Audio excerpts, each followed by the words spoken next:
Praise the Lord, dear brother and sister. Greeting to you in Jesus name. परमेश्वर की शांति, परमेश्वर का अनुग्रह, परमेश्वर की दया आप पर होती रहे हमेशा। मुझे विश्वास है कि आज परमेश्वर आपसे बात करेंगे और सचमुच जब परमेश्वर किसी से बात करता है तो समझ लो कि उसका ऊंचा होना तय है। बाइबल में लिखा कि जब शमूएल शाऊल को राजा बनाने के लिए गया तो उसने शाऊल से बोला कि अपने सेवक को आगे भेज, चल मैं तुझे परमेश्वर का वचन सुनाऊं। सचमुच परमेश्वर का वचन सुनने वाले और सुनाने वाले धन्य लोग हैं। बाइबल में यीशु मसीह ने क्या, धन्य वह लोग है ना जो इस वचन को पढ़ते हैं, सुनाते हैं और सुनते हैं। ठीक है, ये वही परमेश्वर का वचन है जिसमें परमेश्वर ने अपना श्वास फूका हुआ, अपने सांस को फूका हुआ है। ठीक है, बाइबल में लिखा है कि जब परमेश्वर ने आदम के अंदर अपना जीवन का सांस फूक दिया तो आदम जीवित प्राणी बन गया। आदम मतलब व्यक्ति, बंदा, तो वो जीवित हो गया, पहले वो मिट्टी का था। इस तरह ये परमेश्वर का वचन है, जब हमारे अंदर जाता है ना, हमारी मरी हुई चीज़ों को जीवित कर देता है। क्योंकि कोई व्यक्ति अपनी कही हुई बात को बोल के अपने आप का इनकार कर सकता है कि मैंने ये बात नहीं बोली, लेकिन बाइबल में लिखा कि परमेश्वर ने जब अपने से बड़ा किसी को नहीं पाया और अब्राहम को यह दिखा सके कि मैं सच्चा हूँ, तो उसने अपनी ही शब्द खाकर बोला कि मैं अपनी ही शब्द खाता हूँ कि निश्चय मैं तुझे बहुत सी आशीष दूंगा, है ना। परमेश्वर झूठा नहीं है, ना ही उसके मुंह से कभी झूठ निकलता है, उसके सारे वादे सच्चे हैं। मुझे विश्वास है कि आज जितने भी शब्द बाइबल में परमेश्वर ने अपने आत्मा के द्वारा लिखे हैं वो सभी सच्चे हैं। बाइबल में लिखा परमेश्वर का वचन दो धारी तलवार है, इधर से भी काटती है उधर से भी काटती है।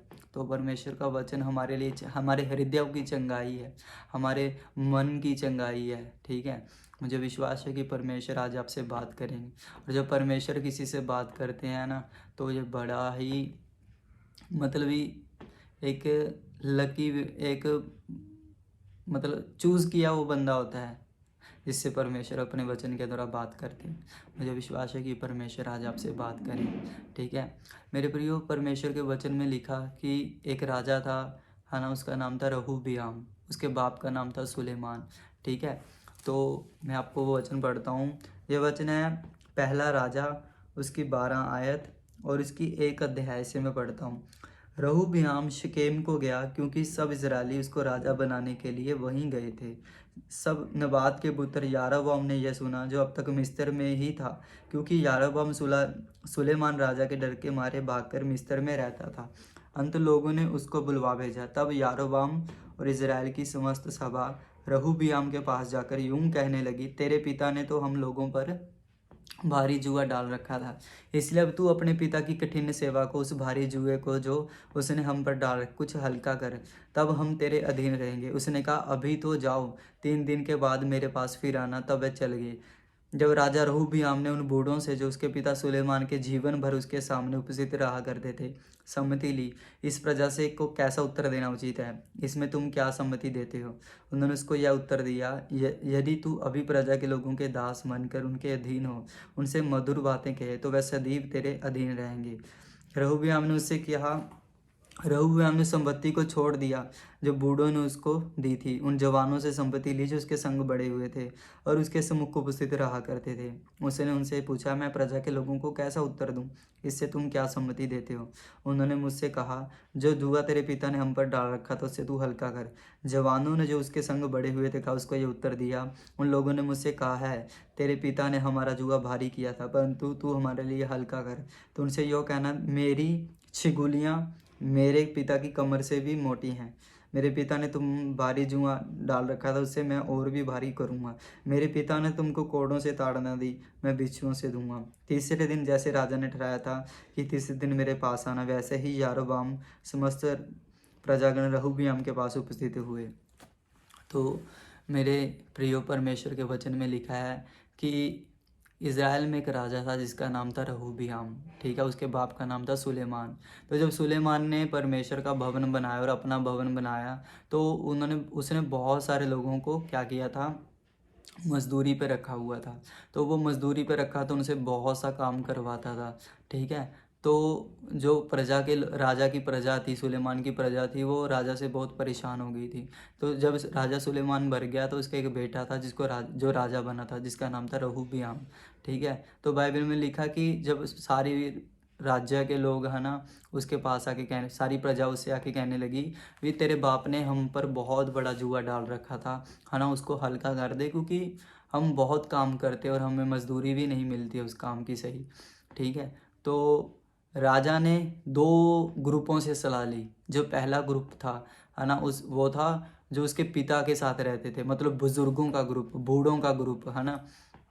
तो बूढ़ों के ग्रुप ने उसे सलाह दी कि प्रजा के लोग बहुत थके हुए हैं, कितने सालों से उसने तेरे पिता की मजदूरी की है, तो उनसे मधुर मधुर बातें कह, मधुर मधुर मतलब मीठी मीठी बातें कह, उनसे अच्छी बातें बोल, अच्छा व्यवहार कर। इंग्लिश में लिखा है उनके प्रति दयालु बन, उनके साथ अच्छा व्यवहार कर, है ना। तो बुजुर्गों ने तो ये सलाह दी, लेकिन जो उसके साथ बाइबल में लिखा, आगे आगे लिखा हुआ कि उसने बुजुर्गों की सलाह छोड़ दी और उसके साथ जो जवान लोग बड़े हुए थे उनकी सलाह ली, है ना, उनकी सलाह ली। और उनकी सलाह से वो जो उनके साथ जवान बड़े हुए थे उन्होंने सलाह दी, है ना, कि तू ऐसा करना, जब प्रजा के लोग आएंगे उनसे बोलना कि देखना मेरे पिता ने तो क्या कहते हैं तुम्हें कोड़ों से ताड़ना दी, मैं तुम्हें बिच्छुओं से नचवाऊंगा, मतलब मैं तुम्हारे ऊपर और बोझ डालूंगा, तुमको और ज़्यादा तुम्हारे हालातों को और ज़्यादा ख़राब कर दूंगा, तुम्हें और ज़्यादा काम करवाऊंगा, है ना, ऐसे।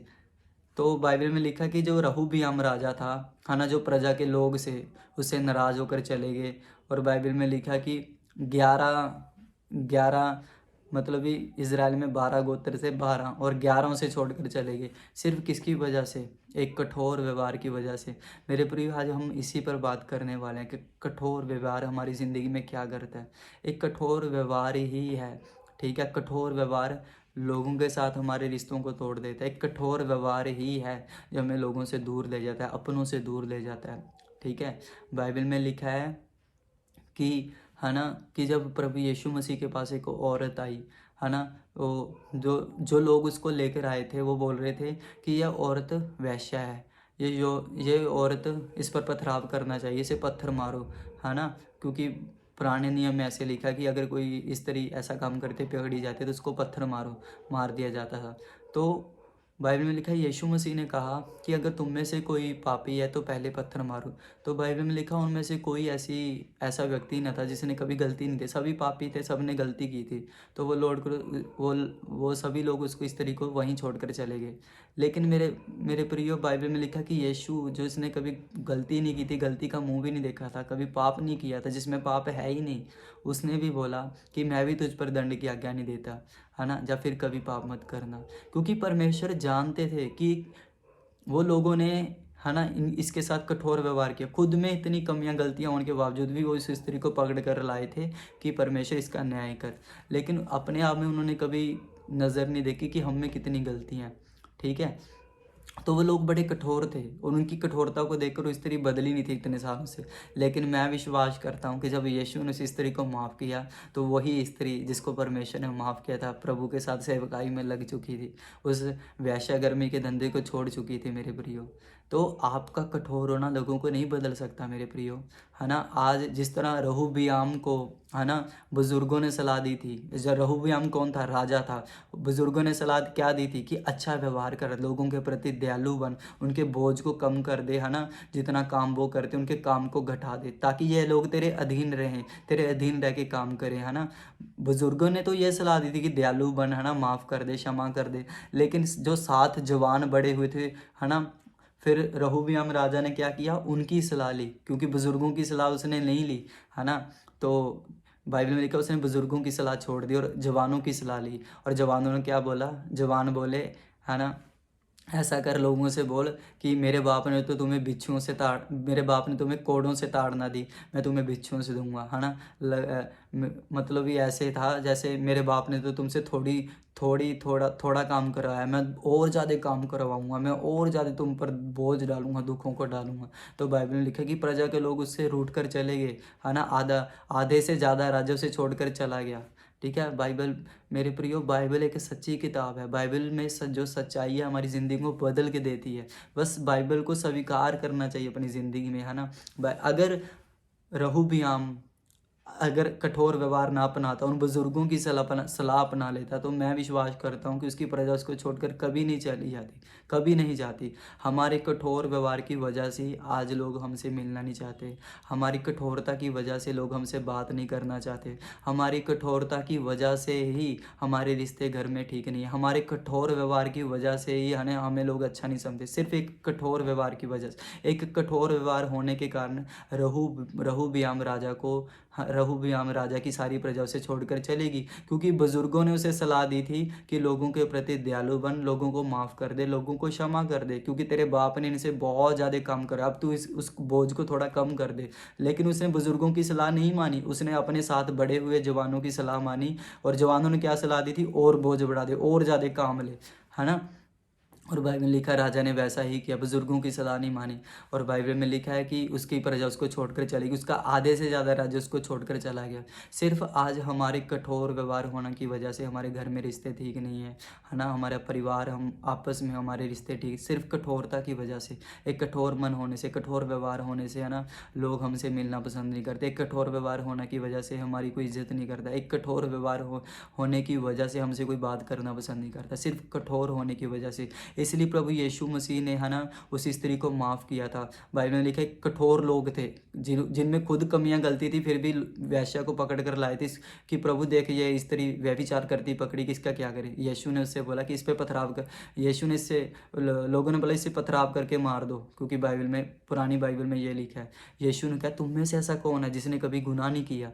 तो बाइबल में लिखा वो कुछ नहीं बोले, है ना। और बाइबल में लिखा कि वो सभी लोग छोड़ के चल, क्योंकि खुद में गलतियां थी, फिर भी इतने कठोर थे कि उस स्त्री में कमी ढूंढकर उसे परमेश्वर के पास। और परमेश्वर ने क्या किया? जिसमें कभी कमी गलती भी नहीं है, जिसने कभी पाप का मुंह भी नहीं देखा, उसने बोला कि हे स्त्री, मैं तुझ पर दंड की आज्ञा नहीं देता, मैं भी तुझे माफ़ करता हूँ। क्योंकि पर मैं जान, वही स्त्री बाद में प्रभु यीशु मसीह के साथ सेवा कर रही थी। वो वैश्या का, है ना, वो वैश्या गर्मी का धंधा छोड़ चुकी थी। कब? जब प्रभु ने उसे माफ़ किया, जब प्रभु ने उसे क्षमा किया, ठीक है। अगर प्रभु भी उसके साथ कठोर हो जाते, हैं ना, अगर उसको मार दिया जाता, तो जितने लोग और थे क्या कभी वो बदल पाते? बाइबल में लिखा कि उसी स्त्री ने जाकर हज़ारों लोगों को परमेश्वर के बारे में, परमेश्वर की दया के बारे में बताया होगा। और उसी स्त्री की जुबान से परमेश्वर ने हज़ारों लोगों को बचाया होगा कि परमेश्वर दयालु है, परमेश्वर क्षमा करता है, परमेश्वर माफ़ करता है, ठीक है। ऐसे ही मेरे प्रियो, जिस तरह रहूबियाम के राज्य में, है ना, वो बुज़ुर्ग लोग थे उसको सलाह देने के लिए, है ना, बुज़ुर्ग लोग थे, उसको बोल रहे थे कि अच्छा व्यवहार कर, लोगों के प्रति दयालु बन। इसी तरह मेरे प्रियो, आज पवित्र आत्मा है जो हमें सलाह देता है ना, हमें सलाह देता है कि लोगों को माफ़ करो, लोगों को क्षमा करो, लोगों के प्रति कठोर मत बनो, है ना। दूसरों के बारे में नहीं मेरे को पता मेरे भाई, हर दिन परमेश्वर का आत्मा मुझे कहता है कि लोगों को माफ़ कर, क्षमा कर, है ना। कई बार मैं बोलता हूँ कि परमेश्वर मैं क्यों माफ़ करूँ, तो परमेश्वर मुझसे यही बोलते हैं कि क्या जब तुझको ज़रूरत थी क्या मैंने तुझको माफ़ नहीं किया? तू भी दूसरों को माफ़ कर। तो इसी वजह से मैं दूसरों को माफ़ कर पाता हूँ, क्षमा कर पाता हूँ। जब मुझे अधिकार होता कि मैं किसी के साथ कठोर हो जाऊँ, तो मैं अपने बारे में सोचता हूँ कि जब मैं गुनाह और पाप में था, परमेश्वर ने मुझ पर दया की, क्यों ना मैं दूसरों पर दया करूँ, दूसरों को भी माफ़ करूँ, क्षमा करूँ। अगर मैं ही उनके प्रति कठोर हो जाऊँगा तो वो कभी नहीं बदलेंगे, है ना। इसी तरह आज पवित्र आत्मा हमें सलाह देता है कि लोगों को माफ़ करो, क्षमा करो, उनके प्रति दयालु बनो, उनके साथ अच्छा व्यवहार करो। लेकिन हम रहूबियाम की तरह हैं जिसने बुज़ुर्गों की सलाह छोड़ दी, है ना। आज वो बुज़ुर्ग पवित्र आत्मा, है ना, जो सदियों से है, हमारे जन्म लेने से पहले भी है और जन्म लेने के बाद भी, मर जाने के बाद भी रहेगा, है ना। वो पवित्र आत्मा की हम सलाह छोड़ देते हैं। लेकिन आज के समय के, आज के हिसाब से जो रीतियाँ बनाई हुई हैं ना, भी हाँ भाई, इसने मुझे इग्नोर किया था, मैं भी इग्नोर करूँगा। इसने मुझे चोट मारी थी, मैं भी इसे चोट मारूँगा। इसने मुझे क्या कहते हैं धोखा दिया था, मैं भी धोखा दूंगा। इसने मुझे गाली दी थी, मैं भी गाली दूंगा। इसने मुझे बुलाया नहीं था, मैं भी नहीं बुलाऊंगा। इसने मुझे मेरी शादी में नहीं बुलाया, अपनी शादी मैं भी नहीं बुलाऊंगा, है ना। लेकिन आप हम लोगों के साथ कठोर व्यवहार करते हैं मेरे प्रियो। इस हमारे ही कठोर व्यवहार की वजह से आज हमारे परिवार में हमारे रिश्ते सही नहीं हैं। हमारे ही कठोर व्यवहार की वजह से हम लोग हमसे मिलना नहीं चाहते, है ना। हमारे ही कठोर व्यवहार की वजह से, है ना, हमारी आसपास में परिवार में रिस्पेक्ट नहीं है, क्योंकि हम कठोर हो चुके हैं, हमारा मन कठोर हो चुका है। हमें परमेश्वर से सहायता मांगनी चाहिए। वचन कहता है कि हमारी सहायता यहोवा, दाऊद कहता है मेरी मदद, मेरी सहायता यहोवा की ओर से, परमेश्वर की ओर से आती है जिसने आकाश और पृथ्वी को बनाया है। ठीक है, मैं भी एक कठोर व्यक्ति था जो दूसरों को माफ़ नहीं कर पाता था, दूसरों को क्षमा नहीं करता था मेरे प्रियो। लेकिन परमेश्वर ने मुझसे बात की है ना, कि जिस तरह मैंने तुझ पे दया किया तू भी दूसरों पर दया कर। तो मैं ये नहीं बोलता कि मैं बहुत ज़्यादा दयालु व्यक्ति हूँ, मैं भी थोड़ा कठोर व्यक्ति हूँ, लेकिन मैंने अपनी ज़िंदगी में एक बदलाव देखा है। कब? जब मैं अपने आप को कंपेयर करता हूँ कि जब मैं पापी और गुनाहगार था, परमेश्वर ने मुझ पर दया की है, परमेश्वर ने मुझे माफ़ किया। कभी भी मेरे पाप और गुनाहों को देखकर मेरे के साथ वैसा व्यवहार नहीं किया। उसने अपनी बड़ी दया से, बड़ी करुणा से, बाइबल में लिखा है यहोवा की करुणा सदा की है। करुणा का मतलब पता है क्या होता है मेरे भाई? करुणा का मतलब होता है वो प्यार जो कभी फेल नहीं होता, कभी भी फेल नहीं होता। आप कितने भी गुनाह कर लो, आप कितने भी पाप कर लो, वो प्यार वैसे ही खड़ा होता है एक उसी जगह पर। हाँ ना, लोग हमें छोड़कर चले जाते हैं अगर हम छोटी छोटी गलतियाँ भी करें, लेकिन परमेश्वर मेरे प्रियो कभी नहीं बदलता है, उसका प्रेम कभी नहीं बदलता। इसलिए बाइबल में लिखा कि उसकी करुणा सदा की है। तो मैं आपसे निवेदन करता हूँ कि अपने आप को थोड़ा दयालु बनाए लोगों के प्रति, है ना, लोगों के पापों के प्रति, लोगों के कमियां कमज़ोरियों के प्रति, है ना, उनके प्रति। वचन में लिखा है जिस तरह मसीह ने तुम्हारी निर्बलताओं को सह लिया, तुम भी एक दूसरे की निर्बलताओं को सह लो, है ना। हमें भी एक दूसरे की कमियां कमज़ोरियों को सहना चाहिए मेरे प्रियो। जिस तरह परमेश्वर ने हमारी कमज़ोरियों को, निर्बलताओं को उठा लिया, उस तरह हमें भी एक दूसरे की कमियों को, निर्बलताओं को उठाना चाहिए हर रोज़, हर प्रतिदिन। आज पवित्र आत्मा, है ना, सिर्फ मुझसे नहीं कितने जवानों से बात करता है ना, जवान भाई बहनों से, कि अपने फ्रेंड को माफ़ करो, उससे बात कर। अगर वो तुझे नहीं बुला सकता, तू जाके उससे बात कर, है ना, माफ़ कर दे, क्षमा कर दे, है ना, तू उससे पहले बुला, है ना। क्या कहते हैं, तू अगर उसने तुझे अपनी शादी में नहीं बुलाया, तू उसे अपनी शादी में बुला, है ना। अगर वो तेरे जन्मदिन पर नहीं आया, तू उसके जन्मदिन पर जा, है ना। अगर तुझे में लड़ाई झगड़ा हो गया, तू पहले उसे बुला, तू माफ़ कर दे, क्षमा कर दे। कोई बात नहीं भाई, हम पीछे की बातों को भूल जाते, चलो हम नई शुरुआत करते, ऐसे हम अच्छे दोस्त बनेंगे, है ना। ऐसे हम बात कर सकते। पवित्र आत्मा हर एक व्यक्ति को ऐसे बोलता है, लेकिन आज हमारे मन इतने कठोर हो चुके हैं कि लेकिन हम परमेश्वर की बात सुनने के लिए तैयार ही नहीं है ना। बाइबल में लिखा अपने हृदय को कठोर मत करो, है ना, जैसा उन लोगों ने किया था जो नाश हो गए। हमें अपने हृदय को कठोर नहीं करना मेरे भाई। हमें हमें सोचते हैं कि आज का ज़माना ठीक है, आज का समय ठीक है ना, ये आज के समय के बदले के हिसाब से, है ना, वैसे ही करो जैसा आज चल रहा है, कि गाली के बदले गाली दो, है ना, खुंदक के बदले खुंदक रखो, जेलसी के बदले जेलसी करो, है ना, और इग्नोर के बदले इग्नोर करो। लेकिन परमेश्वर ऐसा व्यवहार करने के लिए कभी नहीं कहते। हमें बुज़ुर्गों की सलाह लेनी चाहिए, और बुज़ुर्ग हमारी ज़िंदगी में एक ही है, वो है परमेश्वर। और जो यीशु मसीह पर विश्वास करते हैं, जिन्होंने यीशु मसीह को अपना उद्धारकर्ता ग्रहण कर चुका है, वो बुज़ुर्ग, वो पवित्र आत्मा, वो बुज़ुर्ग जो सदियों से है, जो शुरू से है और अंत तक रहेगा, वो सबके साथ है। जो प्रभु यीशु मसीह पर विश्वास करते हैं, उसे अपना उद्धारकर्ता ग्रहण कर चुके हैं। और वो सबको सलाह देता है कि बदलो, अपने आप को बदलो, लोगों पर दया करना सीखो, लोगों के प्रति दयालु बनना सीखो। लेकिन आज भी हम पवित्र आत्मा की सलाह को छोड़ देते हैं। हमें लगता है कि नहीं परमेश्वर, आप जो बोल रहे हैं वो सही नहीं है ना। लोग ऐसे ही सुधरते हैं। लोगों के साथ गुस्सा होकर या लोगों के साथ कठोर बन के उनको सुधारा जा सकता है ना। लोगों को बुराई के बदले बुराई करके ही सुधारा जा सकता है। लोगों को मार के बदले मार के ही सुधारा जा सकता है। लोगों को इग्नोरेंस के बदले इग्नोर करके ही सुधारा जा सकता है ना, है ना। हम ये सोचते हैं, तो भाई करते रहिए। थोड़े दिनों बाद आप देखोगे आपसे कोई मिलना भी पसंद नहीं करेगा। थोड़े दिन आप देखोगे कि आपकी कोई रिस्पेक्ट भी नहीं करेगा। थोड़े दिन में देखोगे कि आपके रिश्ते बिगड़ चुके होंगे सबके, क्योंकि आप इतने कठोर हो चुके हैं, है ना।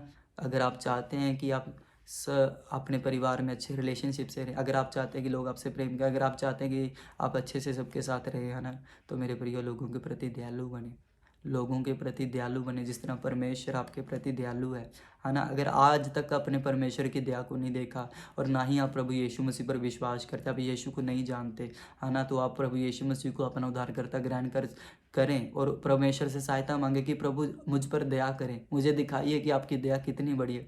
मैं आपसे वादा करता हूँ कि परमेश्वर अपनी दया आप पर प्रकट करेंगे, और सच मुझे आपको एक दयालु इंसान बनाएंगे, लोगों के प्रति, उनके पापों के प्रति, कमियां कमज़ोरियों के प्रति। ठीक है, परमेश्वर बहुत महान है मेरे प्रियो। बाइबल में लिखा है कि यशायाह ने बोला कि अगर परमेश्वर की दया ना होती तो हम कब के नष्ट हो जाते, है ना। हम अभी तक खड़े हैं, स्थिर हैं, क्योंकि परमेश्वर की दया है मेरे प्रियो। परमेश्वर की दया, वो इतना दयालु है कि उसने कभी ये नहीं सोचा कि मैं पृथ्वी पर जब बारिश बरसाऊंगा तो सिर्फ उन लोगों पर बरसाऊंगा जो अच्छे काम करते हैं। नहीं मेरे प्रियो, वो बारिश बुरों पर भी होती है ना, जो गलत काम करते हैं। परमेश्वर ने ये नहीं सोचा, है ना, अभी जब भी मैं धूप को निकालूंगा तो सिर्फ अच्छे काम करने वालों को निकालूंगा। नहीं मेरे प्रियो, बाइबल में लिखा है कि परमेश्वर धर्मी और अधर्मी दोनों की सुधि लेता है, दोनों को धूप देता है ना, रोज़ खाने के लिए खाना देता है। हमें तो नहीं पता कितने लोग भूखे सोते हैं, कितने लोग जिनको खाना नहीं मिल पाता, बहुत सारे लोग हैं मेरे प्रियो, लेकिन परमेश्वर इतना महान है, एक एक व्यक्ति की सुधि लेता है, एक एक व्यक्ति के पास खाना पहुंचाता है। बाइबल में लिखा है कि जवान सिंहनी के बच्चे जब घुर्राते हैं खाने के लिए तो वह उन्हें भोजन देता है ना। तो परमेश्वर बहुत महान है, उसकी दया बहुत बड़ी है। अपने आप को एक कठोर व्यक्ति ने एक दयालु व्यक्ति बनाए लोगों के प्रति, है ना, अपने परिवार के प्रति, अपने प्रति। कुछ लोग तो ऐसे हैं जो अपने प्रति भी बहुत कठोर हैं, वो अपने आप को माफ़ नहीं कर पाते, है ना मेरे प्रियो। परमेश्वर ने तो हमको कब का माफ़ कर दिया, लेकिन हम अपने आप को माफ़ नहीं कर पाते और बाहर प्रचार करते फिरते हैं कि नहीं जी रब ਤਾਂ ਇੱਦਾਂ जी, रब ਤਾਂ ਇੱਦਾਂ जी, रब ਤਾਂ माफ़ ही नहीं करता, रब ਤਾਂ क्षमा नहीं करता। भाई रब ने तो ਤੁਹਾਨੂੰ ਕਦ ਦਾ ਮਾफ़ ਕਰਤਾ, ਤੁਸੀਂ ਆਪਣੇ ਆਪ ਨੂੰ ਮਾफ़ ਕਰਨਾ ਕਦੋਂ ਸਿੱਖੋਗੇ। ਰੱਬ ਨੇ ਤਾਂ ਤੁਹਾਨੂੰ ਕਦ ਦਾ ਮਾफ़ ਕਰਤਾ, ਤੁਸੀਂ ਆਪਣੇ ਆਪ ਨੂੰ ਮਾफ़ ਕਰੋ ਸਭ ਤੋਂ ਪਹਿਲਾਂ। ਠੀਕ ਹੈ, ਇਹ ਇਸੇ ਕਰਕੇ ਹੋਇਆ ਕਿਉਂਕਿ ਤੁਸੀਂ ਆਪਣੇ ਪ੍ਰਤੀ ਬਹੁਤ ਕਠੋਰ ਬਣ ਚੁੱਕੇ ਹੋ। ਤੁਹਾਨੂੰ ਲੱਗਦਾ ਕਿ ਮੈਨੇ ਬਹੁਤ ਵੱਡੀ ਗਲਤੀ ਕੀਤੀ ਆ ਔਰ ਮੇਰੀ ਇਸ ਗਲਤੀ ਤੋਂ ਮੈਨੂੰ ਕੋਈ ਨਹੀਂ ਛੁਡਾ ਸਕਦਾ, ਮੇਰੇ ਇਸ ਪਾਪ ਤੋਂ ਮੈਨੂੰ ਕੋਈ ਨਹੀਂ ਛੁਡਾ ਸਕਦਾ। ਤਾਂ ਜ਼ਰਾ ਪਿੱਛੇ ਦੀ ओर ਧਿਆਨ ਮਾਰੋ ਕਿ ਕਿੰਨੀਆਂ ਗਲਤੀਆਂ ਕੀਤੀਆਂ ਸੀ, ਫਿਰ ਵੀ ਪਰਮੇਸ਼ਰ ਨੇ ਆਪਣਾ ਇਕਲੌਤਾ ਪੁੱਤਰ ਸਾਡੇ ਲਈ ਕੁਰਬਾਨ ਕਰ ਦਿੱਤਾ, ਜਿਹਦਾ ਨਾਮ ਯੀਸ਼ੂ ਮਸੀਹ ਹੈ, ਔਰ ਉੱਤੇ ਵਿਸ਼ਵਾਸ ਕਰਕੇ ਸਾਨੇ ਸਦੀਪਕ ਜੀਵਨ ਪਾਇਆ, ਹੈ ਨਾ, ਸਦਾ ਦਾ ਜੀਵਨ ਪਾਇਆ। ਅਗਰ ਪਰਮੇਸ਼ਰ ਨੇ ਸਾਡੀ ਕਮੀਆਂ ਕਮਜ਼ੋਰੀਆਂ ਦੇਖ ਕੇ ਸਾਨੂੰ ਆਸ਼ੀਸ਼ ਦੇਣੀ ਹੁੰਦੀ, ਸਾਡੇ ਧਰਮ ਦੇ ਕੰਮਾਂ ਨੂੰ ਦੇਖ ਕੇ ਸਾਨੂੰ ਆਸ਼ੀਸ਼ ਦੇਣੀ ਹੁੰਦੀ, ਤਾਂ ਕਦੇ ਵੀ ਉਹ ਆਪਣੇ ਇਕਲੌਤੇ ਪੁੱਤਰ ਨੂੰ ਨਹੀਂ ਭੇਜਦਾ। ਲੇਕਿਨ ਬਾਈਬਲ ਵਿੱਚ ਲਿਖਿਆ ਕਿ ਪਰਮੇਸ਼ਰ ਆਪਣੇ ਪ੍ਰੇਮ ਦੀ ਭਲਾਈ ਸਾਡੇ ਉੱਤੇ ਇਸ ਤਰ੍ਹਾਂ ਪ੍ਰਗਟ ਕਰਦਾ ਕਿ ਜਦ ਅਸੀਂ ਪਾਪੀ ਹੀ ਸੀ ਤਦ ਉਹਨੇ ਆਪਣਾ ਪੁੱਤਰ ਸਾਡੇ ਲਈ ਕੁਰਬਾਨ ਕੀਤਾ। ਤਾਂ ਮੇਰੇ ਪਿਆਰਿਓ, ਪਰਮੇਸ਼ਰ ਤੁਹਾਨੂੰ ਬਹੁਤ ਪਿਆਰ ਕਰਦਾ ਹੈ। ਪਰਮੇਸ਼ਰ ਨੇ ਆਪਣੇ ਪੁੱਤਰ ਨੂੰ ਤੁਹਾਡੇ ਲਈ ਉਦੋਂ ਭੇਜਿਆ ਜਦੋਂ ਤੁਸੀਂ ਪਾਪੀ ਸੀ, ਮੈਂ ਪਾਪੀ ਸੀ, ਤਾਂ ਕਿ ਅਸੀਂ ਉਸ 'ਤੇ ਵਿਸ਼ਵਾਸ ਕਰਕੇ ਆਪਣੇ ਪਾਪਾਂ ਤੋਂ ਉਧਾਰ ਪਾਈਏ। ਪਰਮੇਸ਼ਰ ਦੀ ਮਰਜ਼ੀ ਬਿਨਾਂ ਉਸ ਤੋਂ ਕੋਈ ਉਹਦੇ ਕੋਲ ਨਹੀਂ ਜਾ ਸਕਦਾ, ਸਿਰਫ ਉਦੋਂ ਜਾ ਸਕਦਾ ਜਦੋਂ ਆਪ ਰਸਤਾ ਬਣਾਉਂਦਾ, ਔਰ ਉਹਦੇ ਕੋਲ ਜਾਣ ਦਾ ਰਸਤਾ ਇੱਕ ਹੀ ਹੈ। ਯਿਸੂ ਨੇ ਕਿਹਾ ਕਿ ਪਰਮੇਸ਼ਰ ਦੇ ਕੋਲ ਜਾਣ ਦਾ ਰਸਤਾ ਮੈਂ ਹਾਂ, ਸੱਚ ਮੈਂ ਹਾਂ, ਜੀਵਨ ਮੈਂ ਹਾਂ। ਤਾਂ ਯਿਸੂ ਤੋਂ ਬਿਨਾਂ ਆਪਾਂ ਕਦੇ ਵੀ ਪਰਮੇਸ਼ਰ ਦੇ ਕੋਲ ਨਹੀਂ ਜਾ ਸਕਦੇ, ਹੈ ਨਾ। ਇੱਕ ਚੇਲੇ ਨੇ ਕਿਹਾ ਕਿ ਪਰਮੇਸ਼ਰ ਸਾਨੂੰ ਪਰਮੇਸ਼ਰ ਨੂੰ ਦਿਖਾ ਦੇ। ਪਰਮੇਸ਼ਰ ਨੇ ਕਿਹਾ ਮੈਨੂੰ ਦੇਖ ਲਿਆ, ਪਰਮੇਸ਼ਰ ਨੂੰ ਦੇਖ ਲਿਆ। तो इस तरह मेरे प्रियो, परमेश्वर आपसे प्रेम करता है, आप भी एक दूसरे से प्रेम करें। सबसे पहले लोगों को माफ़ करें, सबसे पहले अपने आप को माफ़ करें, फिर लोगों को माफ़ करें, फिर परिवार को माफ़ करें, क्षमा करें। और देखना आप अपनी ज़िंदगी में एक अजीब शांति को महसूस करें। वो शांति जो पैसों से नहीं खरीदी जा सकती, वो शांति जो किसी सिफारिश की वजह से नहीं आ सकती, वो शांति, है ना, जो वैभव की वजह से नहीं आ सकती, वो शांति लोगों को माफ़ करके मिलेगी, वो शांति लोगों को क्षमा करके मिलेगी, उनके साथ अच्छा व्यवहार करके मिलेगी। मुझे विश्वास है कि परमेश्वर ने आज आपसे बात की है, मुझे विश्वास है कि परमेश्वर ने आज आपको चंगा किया, क्योंकि उसके वचन में लिखा है कि वे अपने वचन के द्वारा छू के अपने लोगों को चंगा करता है। तो चलो हम प्रार्थना करते हैं, ठीक है, क्योंकि बाइबल में लिखा कि जब हमें सहायता परमेश्वर की ओर से मिलती है तो परमेश्वर से सहायता मांगते हैं। ऐ मेरे जीवित परमेश्वर, आपके वचन में लिखा मेरे प्रभु कि परमेश्वर क्षमा करो तो तुम्हें भी क्षमा किया जाएगा। इस तरह परमेश्वर मसीह ने हमारी निर्बलताओं को सह लिया, हम भी एक दूसरे की निर्बलताओं को सह लो।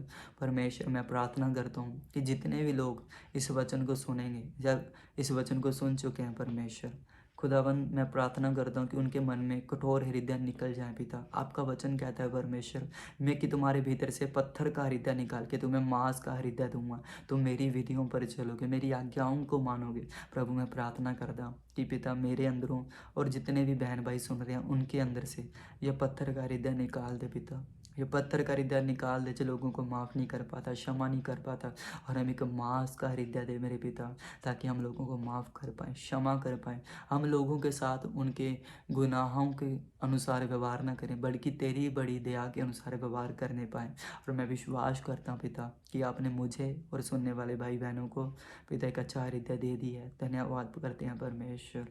यीशु मसीह नासरी के नाम से मांगते हैं पिता। आमीन आमीन आमीन। आप आमीन बोल सकते हैं, ठीक है। तो मुझे विश्वास है कि आज परमेश्वर ने आपसे बात की है, परमेश्वर ने आपको आशीष दी है।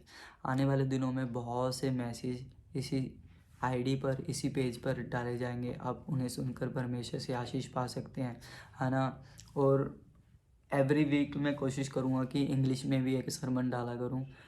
तो मुझे विश्वास है कि आने वाले दिन बहुत ही अच्छे हैं, क्योंकि बाइबल में लिखा है कि अपनी कल की चिंता परमेश्वर पर डाल दो, उसी को तुम्हारा ध्यान है, ठीक है। कल की चिंता कल आप कर लेगा, हमें तो आज में खुश रहना है। आज का दिन परमेश्वर ने बनाया।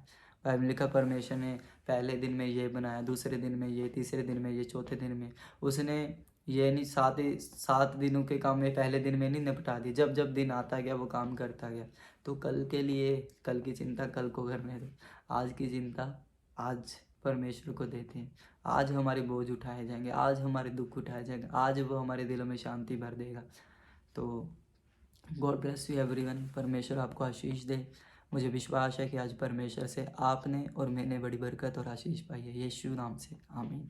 God bless you.